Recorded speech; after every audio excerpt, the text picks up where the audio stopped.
भाजप आमदार सुरेश धस यांच्याकडनं अभिनेत्री प्राजक्ता माळीची दिलगिरी व्यक्त, वक्तव्याचा गैरअर्थ काढल्याचं स्पष्टीकरण, तर महिला आयोगाचे कारवाई करण्याचे बीड आणि मुंबई पोलिसांना निर्देश।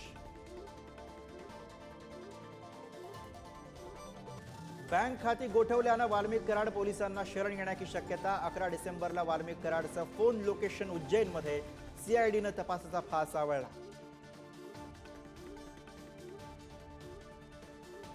संतोष देशमुख हत्या प्रकरणी सीआयडी आता ऍक्शन मोडमध्ये। वाल्मिक कराडची पत्नी ज्योती जाधवची चौकशी, तर आणखीही काही लोकांची चौकशी होणार। खंडणीचा आरोप असलेले आत्मसमर्पणाला का घाबरतायत? आमदार सुरेश धस यांचा सवाल, तर आका आणि काकामध्ये आत्मसमर्पणावरून द्वंद्व सुरू असल्याचा टोला।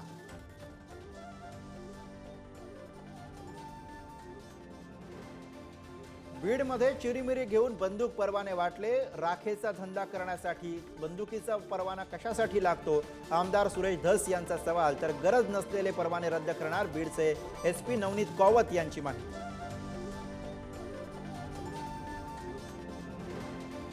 बीड बनताय क्राईम कॅपिटल। बीड जिल्ह्यामध्ये 11 महिन्यामध्ये तब्बल 40 खुनाच्या घटना, तर हत्येचा प्रयत्न केल्याच्या 178 घटना घडल्याची माहिती। पुण्यामध्ये मुंडवा परिसरातील हाय स्पिरिट पबकडनं कंडोम आणि ORS पाकिटांचं वाटप। युवक काँग्रेसकडनं पुणे पोलीस आयुक्तांकडे तक्रार, तर जनजागृती आणि सुरक्षेसाठी या गोष्टी देत असल्याचा पबचा दावा।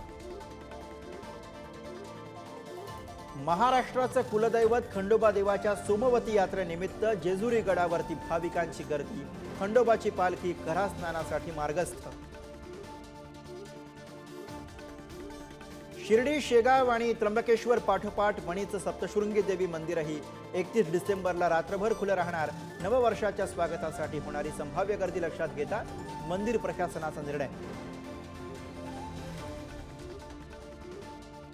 जालन्यामध्ये क्रिकेट खेळताना खेळाडूचा जागीच मृत्यू। क्रिकेट खेळत असताना हार्ट अटॅक आल्यानं मृत्यू झाल्याचा अंदाज। जालना शहरातील फ्रेझर बॉईज मैदानावरची घटना। Thank you.